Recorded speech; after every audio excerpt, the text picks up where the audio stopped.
سورۃ الانفال آیت نمبر 19 ترجمہ کنز الایمان۔ اے کافرو، اگر تم فیصلہ مانگتے ہو تو یہ فیصلہ تم پر آ چکا، اور اگر باز آؤ تو تمہارا بھلا ہے، اور اگر تم پھر شرارت کرو تو ہم پھر سزا دیں گے، اور تمہارا جتھا تمہیں کچھ کام نہ دے گا چاہے کتنا ہی بہت ہو۔ اور اس کے ساتھ یہ ہے کہ اللہ مسلمانوں کے ساتھ ہے۔ تفسیر سراۃ الجنان۔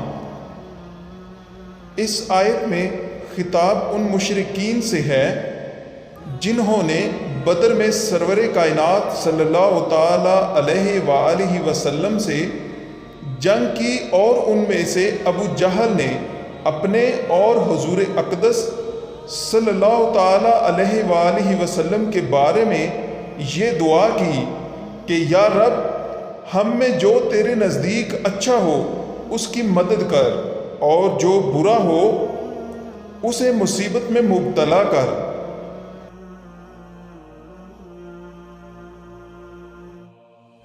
ایک روایت میں ہے کہ مشرکین نے مکہ مکرمہ سے بدر کی طرف چلتے وقت کعبہ معظمہ کے پردوں سے لپٹ کر یہ دعا کی تھی کہ یا رب، اگر محمد صلی اللہ تعالی علیہ وآلہ وسلم حق پر ہوں تو ان کی مدد فرما، اور اگر ہم حق پر ہوں تو ہماری مدد کر۔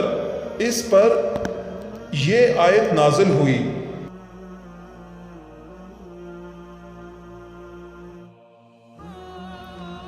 غیب کی ایک خبر۔ اس آیت میں غیب کی خبر ہے کہ مسلمانوں کے مقابلے میں کفار کے بھاری لشکر بھی مغلوب ہو جائیں گے۔ اللہ تعالیٰ نے یہ خبر پوری فرما دی۔ تاجدار رسالت صلی اللہ تعالی علیہ وآلہ وسلم کے زمانے صحابہ کرام رضی اللہ تعالی عنہم کے عہد خلافت اور بعد میں بھی تھوڑے مسلمان بہت سے کافروں پر غالب آئے۔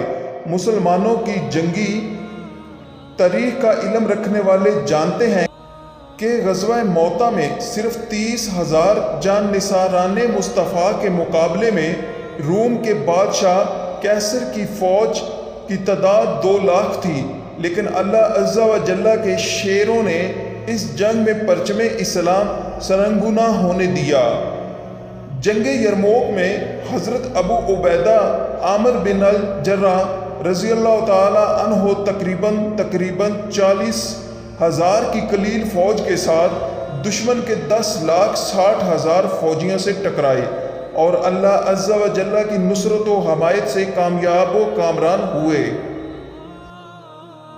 اسی جنگ میں حضرت خالد بن ولید رضی اللہ تعالی عنہ نے صرف 60 کفن بردوش مجاہدین کے ساتھ دشمن کے 60,000 جنگجو اور سر تپاؤں لوہے سے لیس فوجیوں کے ساتھ صبح سے لے کر شام تک مقابلہ کیا، اور اللہ عز و جل کے فضل سے ان پر غالب آ گئے۔